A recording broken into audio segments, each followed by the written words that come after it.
জিবালা আওতাদা ওয়া খালাকনাকুম আজওয়াজা। আল্লাহ তাআলা বলেন, বান্দা তোমাদের জন্য জমিনটা বিছায়া বানিয়ে দিলাম। ও বান্দা বান্দিরা, ওই জ্ঞানী লোকটা জমিনের দিকে তাকাইয়া জমিন বানানোওয়ালাকে স্মরণ করে জমিনটা বিছানা স্বরূপ বানায়া দিয়েছেন একমাত্র কে? আরো জোরে বলেন। আমার আল্লাহ তাআলা জমিনটা বিছানা বানায় দিলেন, জমিনটা যাতে করে নড়াচড়া না করে, ফেলতে থাকে দুলতে থাকে। জমিনটাকে আল্লাহ তাআলা স্থির করার জন্য বড় বড় পাহাড় দিয়া, মনে করেন মৌলভীবাজারের পাহাড়, সিলেটের পাহাড়, শ্রীমঙ্গলের পাহাড়, চট্টগ্রামের পাহাড়, ইন্ডিয়ার বড় বড় পাহাড়, সৌদি আরবের পাহাড়, বড় বড় পাহাড় দিয়ে আমার আল্লাহ ওয়াল জিবালা আওতাদা পেরাক মেরে দিলেন যাতে করে জমিন নড়াচড়া না করে।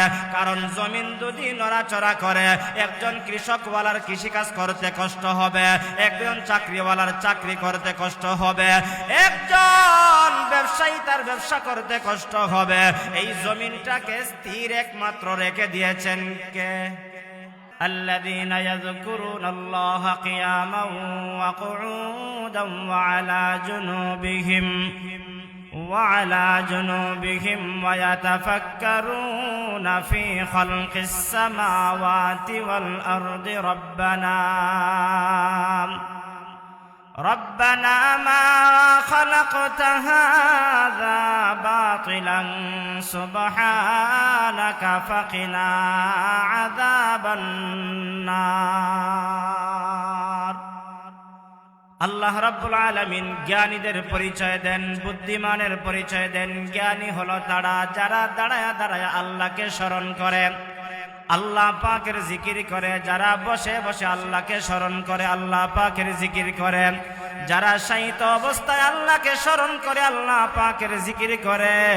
এবার আমরা যারা এখানের মধ্যে আছি, যারা দাঁড়িয়ে আছি, যারা এখনো বিছানার মধ্যে আছে, সর্বহালতে যে বা যারা আল্লাহকে স্মরণ করবে, আল্লাহ বলেন এমন স্মরণকারী বান্দার বান্দি হলো আমি আল্লাহ তাআলার কাছে সবচাইতে বড় দামি।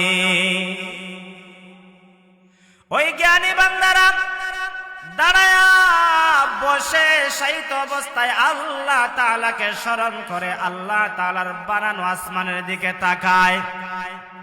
আমার আপনার মাথার উপরে 7টা আসমান আছে। আল্লাযী খালাকা সাবআ সামাওয়াতিন তিবাকা,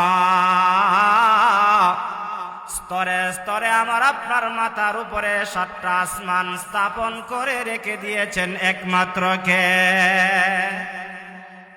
আল্লাহ তাআলা বলেন, আমার ওই জ্ঞানী বান্দার বান্দিরা আমি আল্লাহ তাআলার বানানো আসমানের দিকে তাকায়া, আসমানের মধ্যে সূর্য দেইকা, আসমানের মধ্যে চন্দ্র দেইকা আমার বান্দা এইগুলো নিয়ে গবেষণা করে। এবার দৃষ্টিটা জমিনের দিকে দেয়। জমিনের মধ্যে পাহাড় আছে, জমিনের মধ্যে পর্বত আছে, জমিনের মধ্যে গাছ আছে, জমিনের মধ্যে বৃক্ষলতা পাতা আছে। এই জমিনের উপরে মানুষগুলো বিচরণ করে। আল্লাহ তাআলা বলেন, আলাম নাজআলিল আরদা মিহাদা ওয়াল জিবালা আওতাদা ওয়া খালাকনাকুম আজওয়াজা। আল্লাহ তাআলা বলেন, বান্দা তোমাদের জন্য জমিনটা বিছায়া বানিয়ে দিলাম। ও বান্দা বান্দিরা, ওই জ্ঞানী লোকটা জমিনের দিকে তাকাইয়া জমিন বানানোওয়ালাকে স্মরণ করে জমিনটা বিছানা স্বরূপ বানায়া দিয়েছেন একমাত্র কে? আরো জোরে বলেন। আমার আল্লাহ তাআলা জমিনটা বিছানা বানায় দিলেন, জমিনটা যাতে করে নড়াচড়া না করে, ফেলতে থাকে দুলতে থাকে। জমিনটাকে আল্লাহ তাআলা স্থির করার জন্য বড় বড় পাহাড় দিয়া, মনে করেন মৌলভীবাজারের পাহাড়, সিলেটের পাহাড়, শ্রীমঙ্গলের পাহাড়, চট্টগ্রামের পাহাড়, ইন্ডিয়ার বড় বড় পাহাড়, সৌদি আরবের পাহাড়, বড় বড় পাহাড় দিয়ে আমার আল্লাহ ওয়াল জিবালা আওতা আওতাদা, ফেরাক মেরে দিলেন যাতে করে জমিন নড়াচড়া না করে। কারণ জমিন যদি নড়াচড়া করে একজন কৃষকওয়ালার কৃষিকাজ করতে কষ্ট হবে, একজন চাকরিওয়ালার চাকরি করতে কষ্ট হবে, একজন ব্যবসায়ী তার ব্যবসা করতে কষ্ট হবে। এই জমিনটাকে স্থির একমাত্র রেখে দিয়েছেন কে? আরো জোরে আওয়াজ দিয়া বলেন কে? মাঝে মাঝে স্থির জমিনটাকে আল্লাহ একটু নাড়া দিয়া দেখান। ও পৃথিবীর মানুষেরা, যেই জমিনটা আমি আল্লাহ স্থির করে রেখে দিয়েছি, মাঝে মাঝে আমি একটা হালকা নাড়া দিয়ে দেখাই। নাড়া দেওয়ার সঙ্গে সঙ্গে 10 তলার বিল্ডিং এর মানুষ নিচ তলায় চলে আসে। 10 তলা বিল্ডিং কম্পমান শুরু হয়ে যায়, ভাঙ্গে চূর্ণ বিচূর্ণ হয়ে জমিনে পড়ে যায়। ও মুসলমান, একটা জবানও বন্ধ রাখবেন না। যেই জমিনটা আল্লাহ স্থির করলেন, ওই জমিনটাকে নড়াচড়া করার ক্ষমতা একমাত্র কার? আরো জোরে বলেন কার? আমার আল্লাহ তাআলা বলেন, ও বান্দা, আমি আল্লাহ তাআলা হঠাৎ করে এরকম ভাবে নাড়াচাড়া দিয়া বুঝাইতে চাই, নাফরমানি করবা না, আমি আল্লাহর হুকুমকে লঙ্ঘন করবা না। আমি যে একজন বানানেওয়ালা আছি, আমি বানানেওয়ালাকে বুইলা যাইও না। আমি যে বানানেওয়ালা আছি, আমি বানানেওয়ালাকে বুইলা যাইও না। আজকে কেন সিলেটের মানুষ বলেন, চট্টগ্রামের মানুষ বলেন, ঢাকার মানুষ বলেন, বাংলাদেশের মানুষ বলেন, আল্লাহ তাআলাকে ভুলে যাওয়ার কারণে আল্লাহ তাআলা হঠাৎ করে নাড়াচাড়া দিয়া বুঝাইতে চান, আমি আল্লাহকে ভুলে যাইও না।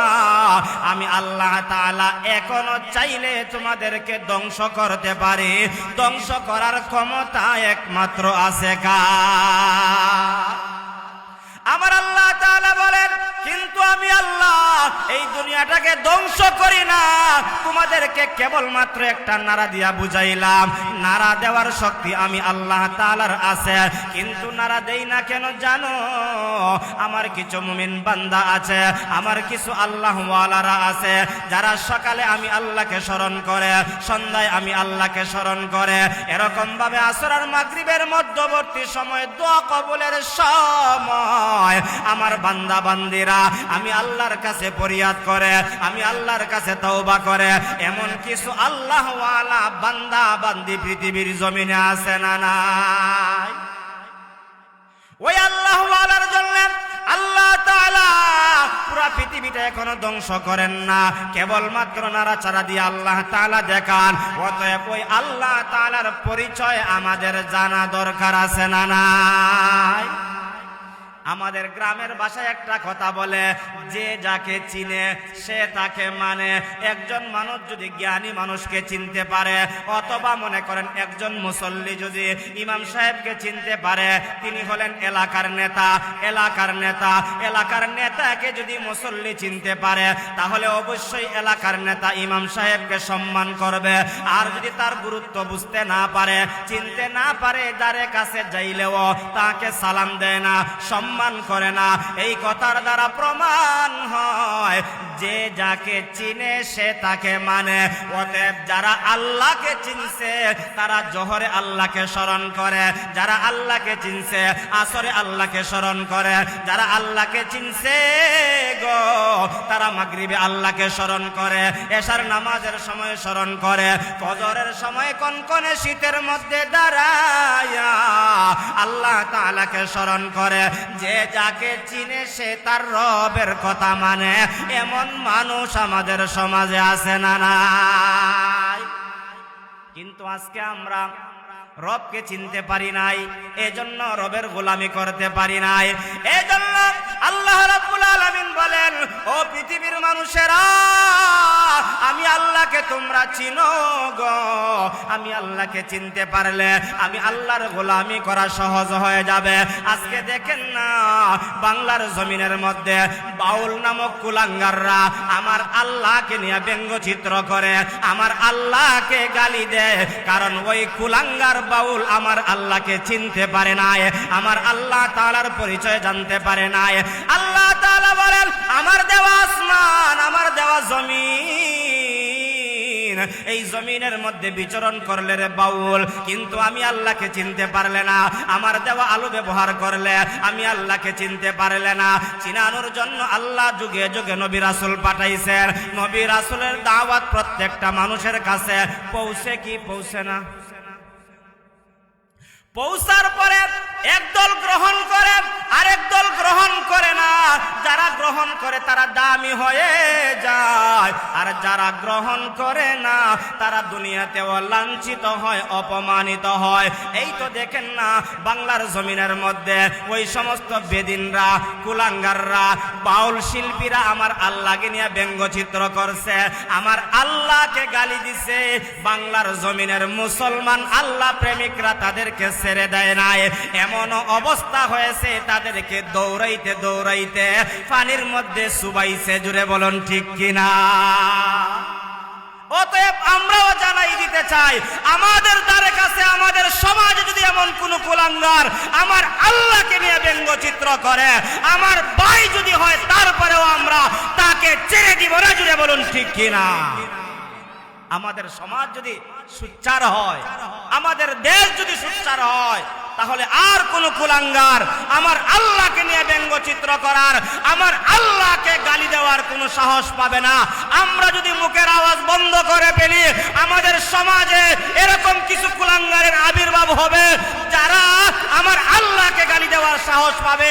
এজন্য আমাদেরকে মুখ বন্ধ করে রাখা যাবে, এজন্য আমাদের আওয়াজ বাড়াইতে হবে। কুলাঙ্গারদের বিরুদ্ধে আমাদেরকে সুচ্চার হওয়া লাগবে। কিন্তু আজকে আমরা সুচ্চার না হওয়ার কারণে আমাদের নাকের ডগায় বৈশাখ আমাদের আল্লাহকে গালি দেয়, আমাদের কোরআনকে নিয়ে ব্যঙ্গচিত্র করে, আমার নবীকে নিয়ে ব্যঙ্গচিত্র করে। আমরা দীপ্ত কণ্ঠে জানাই দিতে চাই, প্রত্যেকেই যার যার জায়গা থেকে আমরা দীপ্ত কণ্ঠে বলে দিতে চাই, আমার আল্লাহকে গালি দিবা, আমার নবীকে নিয়ে ব্যঙ্গচিত্র করবা, কোরআনের অবমাননা করবা, আমরা মুসলমান ছেড়ে দেই নাই, আর কখনো আমরা ছেড়ে দিব না। জুড়ে বলুন ঠিক কিনা? অতএব আমাদের রবের পরিচয় জানেন, আমরা রবকে চিনা, রবের গোলামি আমরা করতে চাই। কারা কারা হাত তুলে আল্লাহরে দেখায়? নারায়ে তাকবীর! আরো জোরে কই নারায়ে তাকবীর! আরো জোরে আওয়াজ দিয়ে মুসলমানের একটা আওয়াজ দেন না, আপনার আওয়াজ শুনে যাতে আশপাশে যারা আছে তারা আইতো। এজন্য জোরে আওয়াজ দিয়া বলেন নারায়ে তাকবীর! আরো জোরে নারায়ে তাকবীর! কোরআন সুন্নাহর আলো, নারায়ে তাকবীর! যেই কথাটা বলতেছিলাম, যে যার রবকে চিনবে তার জন্য রবের গোলামি করা কি হবে? সহজ হয়ে যাবে। সন্তান যদি তার বাবাকে চিনতে পারে, আমার জন্মদাতা বাবা, আমার বাবা আমাকে লালন পালন করেছে, আমার বাবা আমাকে কষ্ট করে লেখাপড়া করাইছে, ওই বাধ্যগত সন্তান কখনো বাবার অবাধ্য হতে পারে? একজন আল্লাহর বান্দা যদি আল্লাহকে চিনতে পারে, দুনিয়ার আলো দেখার আমার কোনো শক্তি ছিল না, আমার আল্লাহ দুনিয়ার আলো দেখাইলেন। কথা বলার শক্তি ছিল না, আমার আল্লাহ আমাকে কথা বলার শক্তি দিলেন। পা নাড়াবার শক্তি ছিল না, আমার আল্লাহ পা নাড়াবার শক্তি দিলেন। হাত নাড়াবার শক্তি ছিল না, আমার আল্লাহ আমার হাত নাড়াবার শক্তি দিলেন। দুনিয়াতে আমি যা কিছু করতেছি কোনো কিছুই করার আমার শক্তি ছিল না, আমার আল্লাহ আমাকে শক্তি দান করেছেন। অতএব সর্বহালতে একমাত্র গোলামি চলবে কার? আল্লাহ। অতএব রবকে চেনা দরকার। রবের পরিচয় সম্পর্কে আলোচনা করার জন্য আপনাদের খেদমতে সূরা হামিম সাজদার 30 নং আয়াত 31 নং আয়াতে কারিমা তেলাওয়াত করেছি। ওই আয়াতের মধ্যে আল্লাহ তাআলা শুরুতেই বলেন, ইন্নাল্লাযীনা ক্বালু রাব্বুনাল্লাহ, নিশ্চয়ই যারা বলবে আল্লাহ আমাদের রব। হঠাৎ কোন এলাকার মানুষেরা আপনারা একটা জবানও বন্ধ রাখবেন না, আমাদের রব একমাত্র কে? আরো জোরে বলেন কে? রব শব্দটা আমার আল্লাহ কোরআনুল কারীমের বিভিন্ন জায়গায় আল্লাহ উল্লেখ করেছেন। আপনি যদি কোরআনুল কারীম শুরু থেকে একরকম ভাবে উল্টান, শুরুতেই সূরা ফাতিহা আছে, সূরা ফাতিহার মধ্যে সর্বপ্রথম যে আয়াত, ওই আয়াতটা হলো আলহামদুলিল্লাহি রাব্বিল আলামিন। এই আয়াতের মধ্যে রব শব্দটা আছে না নাই? আরো জোরে বলে মনে করেন একটা মানুষ নামাজের মধ্যে দাঁড়াইয়া সূরা ফাতিহা পড়লো, সূরা ফাতিহা শেষ করার পরে আরেকটা সূরা মিলাইলো, সূরাটা মিলানোর পরে এবার একজন নামাজি নামাজের মধ্যে দাঁড়ানো শেষ হওয়ার পরে রুকুতে যায়, রুকুতে যাওয়ার পরে একটা তাসবিহ পড়ে, সুবহান রাব্বিয়াল আযীম, সুবহান রাব্বিয়াল আযীম। 3 বার 5 বার আমরা তাসবিহ পড়ি। এই তাসবিহ শব্দের ভিতরে রব আছে না নাই? আওয়াজ দিয়ে বলেন। এবার আপনি রুকু থেকে দাঁড়াইলেন, সামি আল্লাহু লিমান হামিদা, রব্বানা লাকাল হামদ। এই শব্দের ভিতরে রব আছে। এবার আপনি সিজদার মধ্যে গেলেন, সিজদার মধ্যে যাইয়া আরেকখানা তাসবিহ পড়লেন, সুবহান রাব্বিয়াল আ'লা। 3 বার 5 বার পড়লেন। এই তাসবিহর ভিতরে রব শব্দটা আছে। সংক্ষিপ্ত কথা, মনে করেন আপনি নামাজ শেষ করলেন, আসসালামু আলাইকুম ওয়া রাহমাতুল্লাহ, ডান দিকে সালাম ফিরাইলেন, আসসালামু আলাইকুম ওয়া রাহমাতুল্লাহ, বাম দিকে সালাম ফিরাইলেন। সালাম ফিরানোর পরে ইমাম সাহেব দোয়া করলেও দেখা যায় এই দোয়াটি পরে, আপনি দোয়া করলেও দেখা যায় আপনিও সেই দোয়াটা করেন, রব্বানা যালামনা আনফুসানা ওয়া ইল্লাম তাগফির লানা, রব্বানা আতিনা ফিদ দুনিয়া হাসানা, রব্বানা ফাগফির লানা যুনুবানা, রব্বানা ওয়া আতিনা মা ওয়া'আদতানা, রব্বানা ওয়াজআলনা মুসলিমাইনি লাকা ওয়া মিন যুররিয়াতিনা। এরকম ভাবে দোয়া পড়তে পড়তে যে এমন দোয়া পারে না, এই দোয়াটা কেবল মাত্র পারে মা আর বাবার জন্য দোয়া করে, রব্বির হামহুমা কামা রব্বায়ানি সগীরা। এই আয়াতের ভিতরেও রব শব্দটা আছে না নাই? আরো জোরে বলেন। রব শব্দটা আছে। অর্থাৎ এই মানুষটা দোয়া করতে করতে রবের নামটা জপে, রবের কথাটা স্মরণ করে, মা বাবার জন্য দোয়া করবে, ওই জায়গায় রবকে স্মরণ করে। কোরআনুল কারীমের সর্বশেষ সূরা, যেটাকে আমরা গ্রামের ভাষায় কই কুল আউযু বিরাব্বিন নাস, সূরা নাস হিসাবে এই সূরার মধ্যেও রব শব্দটা আছে। কোরআনুল কারীমের বিভিন্ন জায়গায় আমার আল্লাহ তাআলা রব শব্দটা উল্লেখ করেছেন, কিন্তু রবের ব্যাখ্যা মুফাসসিরিনে কেরাম তাফসীরের কিতাবের মধ্যে মোটামুটি অনেকটা করেছেন। এর মধ্যে সংক্ষিপ্ত 2টা ব্যাখ্যার কথা আপনাদের সামনে উল্লেখ করব। 1 নম্বরের ব্যাখ্যা হলো রব এমন একজন সত্তা যিনি সকাল থেকে সন্ধ্যা পর্যন্ত, জীবনের শুরু লগ্ন থেকে শেষ পর্যন্ত সব কিছুর প্রয়োজন যিনি মিটাইয়া দেন, তিনি একমাত্র কে? জোরে আওয়াজ দিয়া বলেন কে? সকাল বেলার খাবারের ব্যবস্থা করেন কে? সন্ধ্যায় আপনার খাবারের ব্যবস্থা করেন কে? আপনি যদি অসুস্থ হয়ে যান, উসমানী মেডিকেলে পড়ে থাকেন অথবা এরকম ভাবে আল হারামাইনে পড়ে থাকেন, ওই জায়গায় বেমারি রোগীটাকে, অসুস্থ রোগীটাকে সুস্থতার নিয়ামত দিয়ে দেন কে? আরো জোরে বলেন কে? তাহলে এই কথার দ্বারা প্রমাণ হয় রে যুবক, ও পর্দার আমার মা গো, আমার আল্লাহ তাআলা তো হলেন এমন রব যিনি আপনার সব কিছুর প্রয়োজন মিটিয়ে দেন। কিন্তু পৃথিবীর মধ্যে এমন কিছু মানুষ আছে যারা বলে তাদের বিবাহের মধ্যে বরকত দেয় একজনে, চাকরির মধ্যে বরকত দেয় আরেকজনে, এরকম ভাবে তাদের ক্ষেত খামারের মধ্যে বরকত দেয় আরেকজনে, বৃষ্টি দেয় আরেকজনে। কিন্তু আমরা বিশ্বাস করি মুসলমান, আমাদের সব কিছুর প্রয়োজন একজনে মিটিয়ে দেন, তিনি একমাত্র কে? আরো জোরে বলেন কে? তিনি বলেন আমার রব আল্লাহ। রবের 1 নাম্বার ব্যাখ্যা হলো যিনি সব কিছুর প্রয়োজন মিটিয়ে দেন। হিন্দুদের 33 কোটি দেবতা আছে, তারা বলে কি ব্যবসায় বরকত দেয় একজনে, চাকরিতে বরকত দেয় আরেকজনে, ক্ষেত কামারে বরকত দেয় আরেকজনে, বৃষ্টি বলে দেয় আরেকজনে। এরকম ভাবে বলতে বলতে তাদের 33 কোটি দেবতা আছে।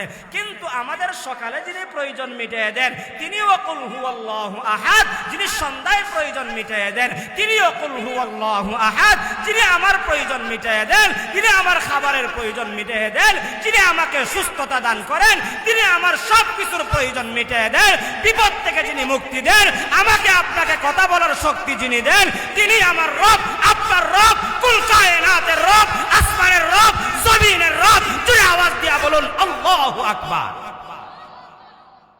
2 নম্বর ব্যাখ্যা হলো, রব এমন একজন সত্তা যিনি কোনো বস্তুকে ধীরে ধীরে ক্রমান্বয়ে আস্তে আস্তে যথাস্থানে মানজিলে মাকসাদের মধ্যে পৌঁছায় দেন, তিনি হলেন রব। কি বলেছি? রব এমন একজন সত্তা যিনি কোনো বস্তুকে ধীরে ধীরে ক্রমান্বয়ে আস্তে আস্তে যথাস্থানে মানজিলে মাকসাদের মধ্যে পৌঁছায় দেন, তিনি হলেন রব। এবার উদাহরণ দিয়া বুঝাইলে বুঝবেন। আপনাদের এলাকায় ছাগলের বাচ্চা আছে না নাই? মুরগের বাচ্চা আছে না নাই? গরুর বাচ্চা আছে। আচ্ছা, গরুর বাচ্চা জন্মগ্রহণ করার সর্বোচ্চ কয় ঘন্টা পরে হাঁটে? মনে করেন যদি একটু দুর্বল হয় তারপরেও আধা ঘন্টার ভিতরে সে হাঁটতে পারে কি পারে না? আপনারা যারা গরু নাইনি আপনারা কন্যা কি তার লাগি গরুটা সর্বোচ্চ 10 মিনিটও কইলাম না, 20 মিনিটও বললাম না, যে আমার গরুটা জন্মগ্রহণ করার সর্বোচ্চ আধা ঘন্টা পরে হাঁটতে পারে। একটা ছাগলের বাচ্চা জন্মগ্রহণ করার সর্বোচ্চ 5 থেকে 10 মিনিট পরেই হাঁটতে পারে। একটা মুরগের বাচ্চা ডিম থেকে পুইটা, ডিম থেকে যখন বের হয়, বের হওয়ার সর্বোচ্চ 1 থেকে 1.5 মিনিট পরেই চৌধুরীবার থেকে ফাটানবাড়িতে দৌড়িয়া যাইতে পারেনি না পারে না? আরো জোরে বলেন, পারেনি না পারে না? একটা গরুর বাচ্চা আধা ঘন্টা পরে হাঁটতে পারলো, একটা ছাগলের বাচ্চা সর্বোচ্চ 10 মিনিট পরে হাঁটতে পারলো, একটা মুরগের বাচ্চা ডিম থেকে ফুটার সর্বোচ্চ 1 থেকে 1.5 মিনিট পরে হাঁটতে পারলো। মানুষ আশরাফুল মাখলুকাত, আমি আপনি জন্মগ্রহণ করার কয় মিনিট পরে হাঁটছি? মিনিট পরে হাঁটার সুযোগ ছিল? ঘন্টায়, দিনে, সপ্তাহে, মাসে? কমপক্ষে 10 থেকে 15 মাসের ভিতরে কেউ হাঁটতে পারে। তো আল্লাহ তাআলা সেই কথাটাই বুঝান, মানুষকে যদি জন্মগ্রহণ করার পরে আল্লাহ হাঁটার শক্তি দিয়ে দিতেন, আজ যেরকম ভাবে নাস্তিকরা আল্লাহকে আল্লাহ বলতে রাজি না, হয় কি আসমান এমনি এমনি হয়ে গেছে, জমিন এমনি এমনি হয়ে গেছে, পাহাড় পর্বত এমনি এমনি হয়ে গেছে, এরকম কথা আপনারা শুনছেননি? কোনো সময় শুনেন নাই? কিছুদিন পর পর নাস্তিকের আবির্ভাব হয়, আসমান বলে এমনি এমনি হয়ে গেছে, জমিন বলে এমনি এমনি হয়ে গেছে। এমন কি তারা বলে কি জানেন? তারা বলে যে মানুষ বলে বান্দর থেকে হয়ে গেছে। জোরে আওয়াজ দিয়া বলেন নাউজুবিল্লাহ। আচ্ছা, মানুষ কি বান্দর থেকে হইছে? না, মানুষ সৃষ্টির শ্রেষ্ঠ, আশরাফুল মাখলুকাত, বনি আদমের আওলাদ। যে আদমকে আমার আল্লাহ তাআলা জান্নাতের মধ্যে বানায়া জান্নাতের মধ্যে বিচরণ করার শক্তি দিলেন, জান্নাত থেকে বের করে আল্লাহ তাআলা আদম আর হাওয়াকে দুইজনকে দুই জায়গায় আল্লাহ পাঠায় দিলেন। 2 জায়গা থেকে আবার দুনিয়াতে একত্রিত কইরা আদমের আওলাদের মাধ্যমে আমরা দুনিয়াতে এসেছি। কিয়ামত পর্যন্ত যারা আসবে সবাই আমরা আদমের আওলাদ। জুড়ে আওয়াজ দিয়া বলুন ঠিক কিনা? কিন্তু একদল নাস্তিক হয় কি, হয় মানুষ বলে বান্দর থেকে হইছে।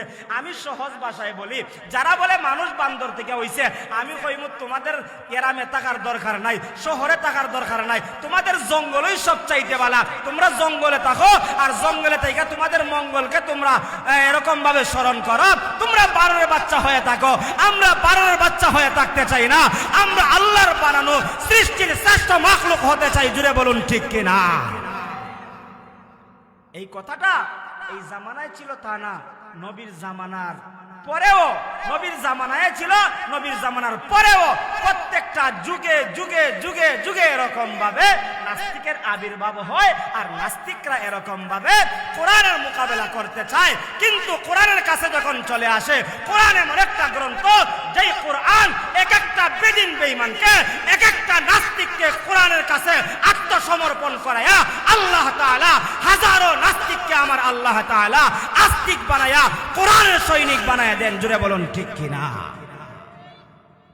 জামানার ইমাম, ইমামে আজম ইমাম আবু হানিফা রাহমাতুল্লাহি আলাইহির জামানায় এমন অবস্থা হয়েছিল যে ইমামে আজম আবু হানিফা রাহমাতুল্লাহি আলাইহির অনুসরণ করে আজকে আমরা নাভির নিচে হাত বাঁধি, আজকে আমরা এরকম ভাবে তাকবীরে তাহরিমা বলি, সূরা ফাতিহা পড়ি, ফাতিহার সঙ্গে সূরা মিলে মিলে নামাজ পড়ি। ওই ইমামে আজমের জামানায় একটা নাস্তিকের আবির্ভাব হলো।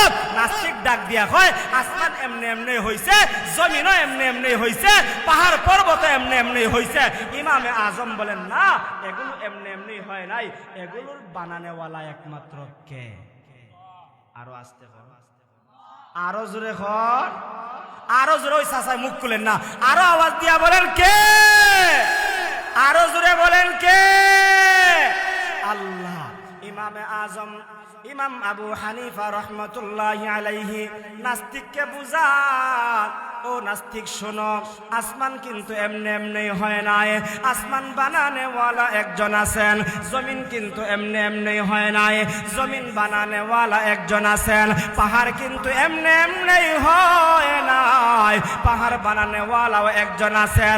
মানুষও এমনি এমনি হয় নাই, মানুষকে আল্লাহ তাআলা বানাইছেন, বানানেওয়ালা একজন আছেন। যতই ইমামে আজম বুঝান কিন্তু সে বুঝতে রাজি না, সে মানতে রাজি না। এবার ইমামে আজম আবু হানিফা বললেন, তুমি যেহেতু মানতে রাজি না, তোমার সঙ্গে চূড়ান্ত একটা ফয়সালা হয়ে যাবে, চূড়ান্ত একটা মোকাবেলা হয়ে যাবে। তোমার মোকাবেলায় তুমি প্রমাণ করবা কেউ নাই, আমি প্রমাণ করব আসমান বানানেওয়ালা একজন আছেন। মনে করেন আগামীকাল সকালবেলা সকাল 10টার সময় আপনাদের ঈদগাহের মাঠের মধ্যে চূড়ান্ত ফয়সালা প্রমাণ আনবে ইমামে আজম, তিনিও তিনার প্রমাণ আনবে। ঘটনাক্রমে সকাল 10টা হয়ে গেল, কিন্তু নাস্তিক উপস্থিত হয়ে গেছে। ইমামে আজম আবু হানিফা আসতে একটু বিলম্ব হয়ে গেছে, লেট হয়ে গেছে। এরকম বিলম্ব লেট মানুষের হয় কি হয় না? মনে করেন আপনি কইছেন আইবেন ঠিক 3টার সময়, রাস্তায় একটা সমস্যা হয়ে গেছে, সমস্যা হওয়ার কারণে আপনার 3:10 বেজে গেছে অথবা 15 বেজে গেছে। এটা রাস্তার সমস্যার কারণে হয়েছে, ব্যক্তির জন্য হয় নাই। ইমামে আজম আসতে একটু লেট হয়ে গেছে, আর লেট হওয়ার কারণে নাস্তিক মনে মনে কেন প্রকাশ্যে বলতে আরম্ভ করছে, মনে হয় ইমামে আজম কোনো প্রমাণ পায় নাই, কোনো যুক্তি পায় নাই, সেজন্য আসে নাই। এই কথাটা বলতে না বলতে ইমামে আজম আবু হানিফা তার সামনে উপস্থিত হয়ে গেছেন। একটা জবানও বন্ধ রাখবেন না, আওয়াজ দিয়া বলি আল্লাহু আকবার। ইমামে আজম ইমাম আবু হানিফা রাহমাতুল্লাহি আলাইহি এবার যখন নাস্তিকের একবারে কাছাকাছি চলে আসলেন, নাস্তিকের কাছে আসার পরে নাস্তিক ডাক দিয়া বলেন, না না না, তুমি যেহেতু সময় মতো আসছো না, তোমার সঙ্গে আর মোকাবেলা করব না, তোমার সঙ্গে আর বাহাস করব না, তোমার সঙ্গে আর তর্কে লিপ্ত হব না। ইমামে আজম বললেন, আচ্ছা ঠিক আছে, তুমি যেহেতু না করতেছ তাহলে তোমার সঙ্গে আর মোকাবেলা করব না। তবে শুনো, আমার কেন 10-15 মিনিট সময় লেট হইল, দেরি হইল, বিলম্ব হইল, আমার বিলম্ব হওয়ার কথাটা তো কমপক্ষে শুনতে পারবা। ইমামে আজমের কথা শুই না এবার নাস্তিক ডাক দিয়া বলে, আচ্ছা ঠিক আছে, তোমার কেন বিলম্ব হইল, তোমার কেন লেট হইল, তোমার লেটের দেরিটা হওয়ার কারণটা তুমি এবার বলো। ইমামে আজম আবু হানিফা রাহমাতুল্লাহি আলাইহি বলেন, ও নাস্তিক শোনো, আসার পথে একটা নদী পড়ে গেল, নদীটা কেমনে পার হব আমি তো টেনশনে পড়ে গেলাম, চিন্তায় পড়ে গেলাম। যেই নদীর মধ্যে কোনো হাকম নাই, যেই নদীর মধ্যে কোনো ব্রিজ নাই, যেই নদীর মধ্যে কোনো নৌকা নাই, আমি পেরেশান পেরেশান। আমি তো তোমার সঙ্গে ওয়াদা দিয়েছি আমি তোমার কাছে চলে আসব, কিন্তু কেমনে আসব, কিভাবে আসব? হঠাৎ করে দেখতে পাইলাম নদীর পাড়ের মধ্যে একটা গাছ দাঁড়িয়ে আছে। আমি যখন গাছের কাছে গেলাম, যাওয়ার সঙ্গে সঙ্গে দেখতে পাইলাম গাছটা এমনি এমনি কাটা হয়ে গেছে। আল্লাহু আকবার। আপনাদের আল্লাহু আকবারের আওয়াজে বোঝা যায় আপনারা দ্বারা গেলে গাছ কাটি যায়নি। তাহলে জোরে করেন আল্লাহু আকবার, আরো জোরে বলেন আল্লাহু আকবার, আরো জোরে বলি আল্লাহু আকবার। ইমামে আজম ইমাম আবু হানিফা রহমতুল্লাহি আলাইহি বলেন, ও নাস্তিক শোনো, আমি দেখলাম রাস্তার পাশে নদীর পারে একটা গাছ দাঁড়িয়ে আছে। এবার নদীর পাড়ের গাছের কাছে যখন আমি গেলাম, ওই গাছের কাছে যাওয়ার সঙ্গে সঙ্গে দেখলাম গাছটা এমনি এমনি কাটা হয়ে গেছে। নাস্তিক মনে মনে চিন্তা করে, গাছ তো এমনি এমনি কাটতে পারে না, গাছ কাটতে হলে ব্যক্তির প্রয়োজন আছে না নাই? আরো জোরে বলেন, আছে না নাই? শুধুমাত্র ব্যক্তি হলেই তো কাটা হবে না, ব্যক্তির সঙ্গে আপনার করাতের প্রয়োজন আছে, করাতের প্রয়োজন আছে। করাত ছাড়া পৃথিবীর কোনো গাছ এমনি এমনি কাটতে পারে না। ইমামে আজম বলেন, এখানেই শেষ না, কিছুক্ষণ পরে দেখতে পাইলাম ওই গাছ থেকে এমনি এমনি তক্তা হয়ে গেছে। তক্তা হওয়ার পর আমি দেখলাম তক্তাটা এমনি এমনি জোড়া লেগে গেল, একটার সঙ্গে আর একটা মিলে গেল। মিলে যাওয়ার পরে আমি দেখতে পাইলাম একটা নৌকায় রূপান্তরিত হয়ে গেল। ও নাস্তিক শোনো, কিছুক্ষণ পরে দেখতে পাইলাম ওই নৌকাটা এপার থেকে ওপারে মাঝি সারা মাল্লা সারা আমাকে ওপার থেকে এপারে নিয়ে আসলো। এই জন্য নৌকাটা বনতে, গাছটা কাটতে, তক্তা হইতে যতটুকু বিলম্ব হইছে, ওপার থেকে ওপারে আসতে যেরকম বিলম্ব হইছে, এই হলো আমার বিলম্ব হওয়ার কথা। এই কথাগুলো শোনার পরে এবার নাস্তিক ডাক দিয়া বলে, না না না, তোমার কথা আমি মানতে পারি না। বলে, কেন মানতে পারো না? বলে, গাছ তো এমনি এমনি কাটতে পারে না, গাছ কাটতে হলে ব্যক্তির প্রয়োজন। বলে, আচ্ছা বুঝলাম, গাছ কাটা হয়ে গেছে, গাছ থেকে তক্তা হতে হলে অবশ্যই মেইলে নিতে হবে, মেইলের মধ্যে করাত দিয়ে কাটতে হবে, এমনি এমনি তো কাট হতে পারে না। বলে, এখানেই তো শেষ না, আবার তুমি বললা ওই তক্তা থেকে নৌকা হয়ে গেছে। যে কেউ তো নৌকা বানাইতে পারে না, নৌকা বানাইতে হলে অবশ্যই অবশ্যই মিস্ত্রির প্রয়োজন আছে না নাই? আরো জোরে বলেন। এবার নাস্তিক বলে, ওই নৌকাটা কেমনে হলো? মিস্ত্রি সারা, লোহা লক্কর সারা, হাতুরা বাটাইল সারা। ইমামে আজম বলেন, এখানেই শেষ না। বলে, তারপরে যে তুমি বললা ওপার থেকে এপারে নৌকা চলে আসলো, নৌকা তো মাঝি থাকার পরেও আসতে কষ্ট হয়, তুমি আবার বললা মাঝি সারা মাল্লা সারা, এই দ্রুত পানির মধ্যে নৌকাটা এপার থেকে ওপারে কেমনে আসলো? এটা তো আমার বিশ্বাস হয় না। অবশ্যই বানানেওয়ালা, নৌকা আননেওয়ালা, গাছ কাটনেওয়ালা, তক্তা বানানেওয়ালা একজন আছে।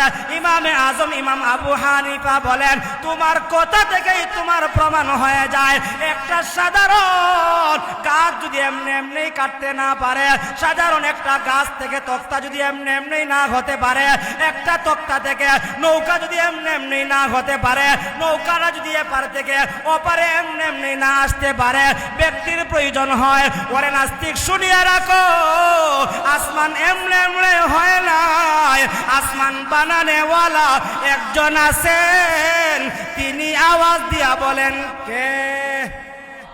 আরো জোরে আওয়াজ দিয়া বলেন কে? ও মুসলমান, ওই আল্লাহ তাআলা বলেন, আমি গোলাম এমন রব যিনি সকাল থেকে সন্ধ্যা পর্যন্ত সব কিছুর প্রয়োজন মিটিয়ে দেন। ও এলাকার যুবক বৃদ্ধ বাবা, আওয়াজটা দিয়া বলেন, সব কিছুর প্রয়োজন যিনি মিটাইয়া দেন তিনি কে? আরো জোরে বলেন কে? এই জন্য আমার আল্লাহ বলেন, ইন্নাল্লাযীনা ক্বালু রাব্বুনাল্লাহ, নিশ্চয়ই যারা বলবে আল্লাহ আমাদের রব, আমাদের রব কে? আমাদের রব হলেন একমাত্র আল্লাহ। রবের এক নাম্বার ব্যাখ্যা ছিল এটা। দুই নম্বর ব্যাখ্যা ছিল কি, যে রব এমন একজন সত্তা যিনি কোনো বস্তুকে ধীরে ধীরে ক্রমান্বয়ে আস্তে আস্তে যথাস্থানে মানজিলে মাকসাদের মধ্যে পৌঁছে দেন।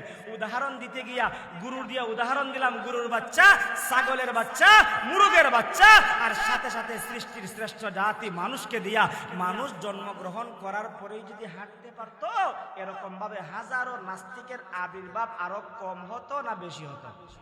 আচ্ছা, জন্মগ্রহণ করার পরে যদি আপনাদের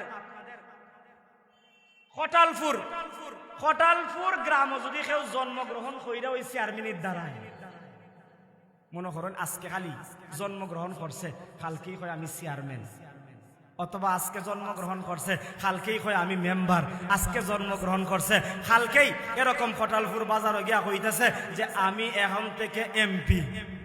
মানছি কব, বাপ এটা তো কম না ভাই, হবা কেমনে বেটা তুই কইলে হয় আমার ক্ষমতার দ্বারা কইব নি আজকে জন্মগ্রহণ কইরা কালকেই যদি কথা কইতে পারে আজকে জন্মগ্রহণ কইরা কালকেই যদি মেম্বারির দাঁড়াইতে পারে কইব আমিও তো সব কিছু কেউ আমারে বানাইছে না কেউ আমারে কিচ্ছু করছে না এই কথা বলবে কি বলবে না এজন্য আমার আল্লাহ বলেন আমি আল্লাহ এমন রব যিনি ইচ্ছা করলে গরু ছাগলের মতন জন্মগ্রহণ করাইয়াই হাঁটার শক্তি দিতে পারতেন কি পারতেন না আরো জোরে বলেন আপনারা সচেতন মুসলমান ছাগলের মতন জন্মগ্রহণ করাইয়া জন্মগ্রহণ করার পরেই কথা বলার শক্তি দিতে পারতেন আল্লাহ দিলেন না কেন এর অনেক কারণ এর মধ্যে একটা কারণ হলো যদি জন্মগ্রহণ করার পরেই সে কথা বলতে পারতো তাহলে সে রব আল্লাহকে আল্লাহ বলতো এজন্য আমার আল্লাহ তাআলা ধীরে ধীরে আস্তে আস্তে যথাস্থানে মানজিলে মাকসাদের মধ্যে পৌঁছে দিয়েছেন সেটা আমি আজিজুর রহমান হুসাইনের কথা নয় আমার আল্লাহ তার কালামে হাকিমের মধ্যে বলেছেন আওয়াজ দিয়া বলেন আল্লাহু আকবার ও ভাই আপনারা যে পরিমাণ মানুষ আল্লাহু আকবারের আওয়াজটা আরো আস্তে হওয়ার কথা না জোরে হওয়ার কথা তাহলে জোরে আওয়াজ দিয়া বলেন আল্লাহু আকবার আরো জোরে বলেন আল্লাহু আকবার আজকে আল্লাহু আকবারের আওয়াজ আল্লাহর পরিচয়ের কথা আস্তে থাকার কারণে বেদিন বেঈমানরা আমাদের সামনে কথা বলার সাহস পায় ঠিক কিনা ও মুসলমান তুমি আবার খালিদ বিন ওয়ালিদের ভূমিকা পালন করে হুসাইন আহমদ মাদানির ভূমিকা পালন করে তারেক বিন জিয়াদের ভূমিকা পালন করে তুমি শাহজালাল মুজাররদে ইয়ামুনির ভূমিকা পালন করে তুমি যদি আল্লাহু আকবারের দড়ি দিতে পারতা আউল ফাউল বাউলরা মুসলমানদের আল্লাহকে নিয়ে কথা বলার সাহস পেত না জুড়ে বলুন ঠিক কিনা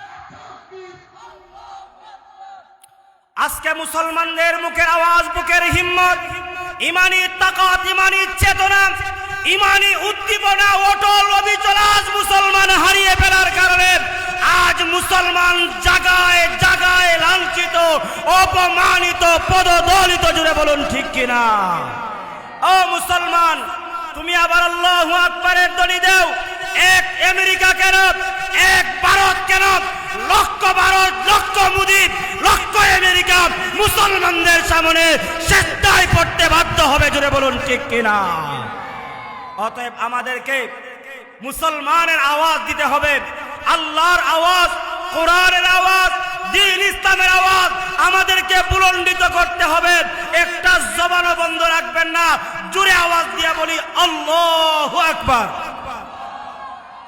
আরো জোরে বলি আল্লাহু আকবার এই আল্লাহর পরিচয় দুই নম্বর ব্যাখ্যা কি ছিল রব কিভাবে আমাদেরকে কষ্টই নেই আপনাদের ওই কেয়ার করবো না কষ্ট হয় আচ্ছা কষ্ট কার কার একটা তোলা দিন জিন্দিগি মাশাআল্লাহ সবাই সচেতন তো মুখটা লড়াইয়া কথা কইলেই তো হয় মুখটা লড়াইয়া কথা কইলে আমারও ভালো লাগবো আপনি খাওয়ার দ্বারা আপনার লস হইতো না আপনারও লাভ হইব একটা নেকি একটা সব আপনার আমল নামার মধ্যে দেওয়া হইব আর এই আমল নামাটা যখন বাড়ি হইব আখিরাতে আপনার সম্মান কমবো না বাড়বো আরো জোরে বলেন কমবো না বাড়বো যদি বাড়াইতে চাই তাহলে আবার আওয়াজ দিয়া বলি আল্লাহু আকবার আরো জোরে বলি আল্লাহু আকবার আমার আল্লাহ তাআলা বলেন তিনি তো তোমাদের রব যিনি তোমাকে আমাকে সর্বপ্রথম মাটি থেকে সৃষ্টি করেছেন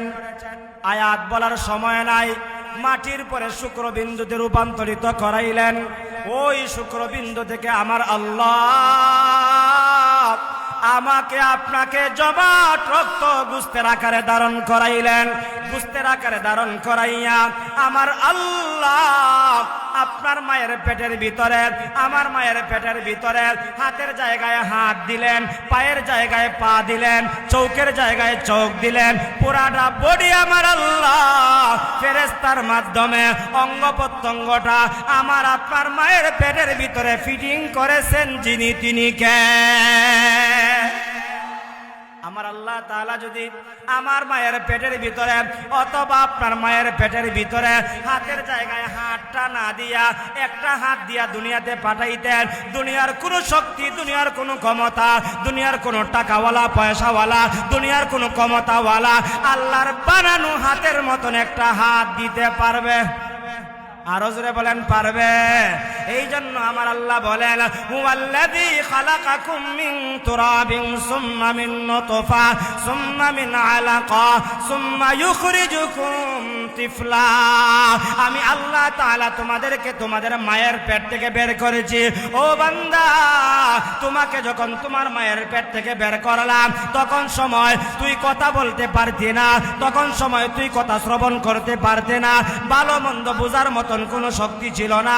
ওই কথাটাও আমার আল্লাহ কালামে হাকিমের মধ্যে বলেন ওয়াল্লাহু আখরাজাকুম মিন বুতুনি উম্মাহাতিকুম লা তা'লামুনা শাইআ ওয়াজআলা লাকুমুস সামআ ওয়াল আবসারা ওয়াল আফইদাতা লাআল্লাকুম তাশকুরুন। আমার আল্লাহ বলেন আমি আল্লাহ যখন তোমাকে তোমার মায়ের পেট থেকে বের করেছিলাম, ওরে আব্দুল করিম, তুই যে আজকে আব্দুল করিম বইলা কটালপুর বাজারে যাস, আব্দুল করিমের পরিচয় দিয়া সিলেট যাস, আব্দুল করিমের পরিচয় দিয়া এরকম ভাবে ঢাকা চট্টগ্রাম যাস, তুই আব্দুল করিম যখন তোর মায়ের পেট থেকে তোকে বের করেছিলাম লা তা'লামুনা শাইআ, তুই কোনো কিছুই জানতে না, কোনো কিছুই বুঝতে না, কোনো কিছুই শ্রবণ করতে না। আল্লাহ বলেন আমি আল্লাহ তোকে শ্রবণ শক্তি দিলাম, ওই কান আল্লাহর দেওয়া, ওই কান দিয়া গান বাজনা শুনবো নাকি আল্লাহর কথা শুনবো? আল্লাহর কথা শুনবো। আজকে যে আউল ফাউল বাউলরা আল্লাহর দেওয়া কান দিয়া আল্লাহর বিরুদ্ধে কথা এক দলে বলে আর এক দলে শ্রবণ করে, এই কানের হিসাব আল্লাহর কাছে দেওয়া লাগবে কি লাগবে না? আরো জোরে বলেন লাগবে কি লাগবে না? এরপরে আমার আল্লাহ বলেন ওয়াজআলা লাকুমুস সামআ ওয়াল আবসারা ওয়াল আফইদা। ও মুসলমানেরা, ও কটালপুর এলাকার যুবক বৃদ্ধ বাবা, আপনাকে আমার আল্লাহ দুইটা চক্ষু দান করেছেন। ওই দুইটা চক্ষু দিয়া কটালপুর বাজার চিনলা, তোমার জমি চিনলা, সিলেট শহর চিনলা, আল্লাহর ঘর মসজিদে তুমি চিনলা না। ওই দুইটা চক্ষুর হিসাব আমার আল্লাহর কাছে দেওয়া লাগবে কি লাগবে না? ও মুসলমান, মাগরিবের আগ মুহূর্তে আর একটা কথা বলি আমি শেষ করে দিব। আজকে যেই অন্তর দিয়া ভালো আর মন্দ বুঝো, সত্য আর মিথ্যার মধ্যে দুনিয়ার পার্থক্য করো, এই জবান এই কান দেওয়ার পরে আমার আল্লাহ তোমাকে অন্তর দিলেন, অন্তর দিয়া দুনিয়ার ভালো মন্দ বুঝলা আর আখিরাতের জন্য কোরআন তেলাওয়াত আর গানের মধ্যে পার্থক্য করতে পারলা না। এই দিলের হিসাব, অন্তরের হিসাব রব্বে কারীমের দরবারে দেওয়া লাগবে কি লাগবে না? আরেকটু জোরে এখন লাগবে কি লাগবে না? এই চোখ আল্লাহর দেওয়া, কান আল্লাহর দেওয়া, কলব অন্তর আল্লাহর দেওয়া। আল্লাহর দেওয়া কলবটা পাইলাম, দুনিয়ার সব কিছু বুঝলাম, কিন্তু আল্লাহকে চিনলাম না, আল্লাহ সম্পর্কে জ্ঞানটা হাসিল করতে পারলাম না। কলব দিয়া অন্তর দিয়া দুনিয়ার সব দেখলাম, চক্ষু দিয়ে আল্লাহর কালাম দেখতে পারলাম না, আল্লাহর ঘর মসজিদ দেখতে পারলাম না, আল্লাহর ঘর কানায় কাবা বাইতুল্লাহ দেখতে পারলাম না। আল্লাহ আমাকে আপনাকে কান দিল, ওই কান দিয়ে আল্লাহর কালাম তেলাওয়াত শ্রবণ করতে পারলাম না, গান বাজনা শ্রবণ করলাম। একদিন জেনে রাখো মুসলমান, দুনিয়ার হায়াত শেষ হয়ে যাবে, আল্লাহ তাআলার দরবারে আপনার কানের হিসাব, আপনার চোখের হিসাব, আপনার অন্তরের হিসাব না দেওয়া পর্যন্ত আল্লাহর দরবার থেকে বাঁচতে পারবে। এজন্য যে আল্লাহ আমাকে আপনাকে অস্তিত্বহীন থেকে অস্তিত্ব দান করলেন। অস্তিত্বহীন বলতে আমার কোনো নাম নিশানা ছিল না, আপনার কোনো নাম নিশানা ছিল না। আল্লাহ তাআলা বলেন সুম্মা ইউখরিজুকুম তিফলা, শিশুরূপে আমি আল্লাহ তোমাকে দুনিয়াতে পাঠাইলাম। শিশুরূপে দুনিয়াতে পাঠানোর পরে আল্লাহ তাআলা সারা জীবন শিশু রাখেন নাই। সুম্মা ইউখরিজুকুম তিফলান সুম্মা লিতাবলুগু আশুদ্দাকুম। আমার আল্লাহ বলেন ও পৃথিবীর মানুষেরা, আমি আল্লাহ শিশুরূপ থেকে তোমাদেরকে যৌবনে পদার্পণ করাইলাম, যৌবনে সারা জীবন কাউকে আল্লাহ রাখেন নাই। যৌবন থেকে সুম্মা লিতাকুনু শুয়ুখা, বৃদ্ধে রূপান্তরিত একমাত্র করাইছেন কে? যেই সমস্ত আমার চাচার বয়সী বাবারা আছেন, যাদের দাড়িগুলো পেকে গেছে, চামড়াগুলো ডিল হয়ে গেছে, আপনিও তো একদিন যুবক ছিলেন। ও যুবক ভাই, তুমি আজকে যুবক আছো, তোমার দিকে তুমি তাকায়া বলো, তোমার যে আজকে যৌবন রয়েছে, তুমি তো একদিন শিশু ছিলা। ও শিশুরা তোমরা শোনো, তুমি যে শিশু আজকে আসো, কিছুদিন পূর্বে তো তুমি শিশু ছিলে না, তুমি তোমার মায়ের পেটের মধ্যে ছিলে। তোমার মায়ের পেটের ভিতরে দিকে তুমি চিন্তা করো, তোমার মায়ের পেটের ভিতরে আমার আল্লাহ তাআলা 4 মাস যাওয়ার পরে তোমার জানটা দিয়েছে, তোমার জবানটা দিয়েছে, কান দ্বারা শ্রবণ শক্তিটা আল্লাহ দিয়েছে। ওই জায়গায় যদি একটা ব্লক করে দিত, ব্লক তো এখন বুঝেন যারা ইয়াং যুবকরা আছেন, ওই জায়গায় যদি আমার আল্লাহ কানটা ব্লক করে দিতেন, চক্ষুটা ব্লক করে দিতেন, অন্তরটা ব্লক করে দিতেন, দুনিয়ার কোনো শক্তি ছিল না ব্লক খোলার মতন। এইখানে তো দুনিয়ার নীতি প্রথা অনুযায়ী ব্লক করলে যে পারদর্শী আছে তার কাছে গেলে সে ব্লক খুলে দেয়। আল্লাহ যদি ব্লক করে দেন, এই ব্লক খোলার মতন শক্তি পৃথিবীর কারো নাই। অতএব আল্লাহর দেওয়া কান, আল্লাহর দেওয়া জবান, আল্লাহর দেওয়া চক্ষু একমাত্র ব্যবহার হবে কার জন্যে? আরো জোরে আওয়াজ দিয়া বলেন, কার জন্যে? আল্লাহর জন্য হবে। যেহেতু সময় মোটামুটি কাছে গেছে, আজানেরও সময় হয়ে গেছে, কথা আর লম্বা করলাম না। 1 নাম্বার কথা কি ছিল? আল্লাহকে রব বলে স্বীকার করতে হবে। রবের পরিচয় সংক্ষিপ্তভাবে আমরা জানলাম। যারা রবের পরিচয় জানবে তারা একমাত্র গোলামি করবে কার? আরো জোরে বলেন, কার? রবের গোলামি একমাত্র করবে আল্লাহর। আল্লাহ রাব্বুল আলামিন যেন আমাদের সবাইকে রবকে চিনে রবের গোলামি করার তৌফিক দান করেন। সবাই বলে আমিন।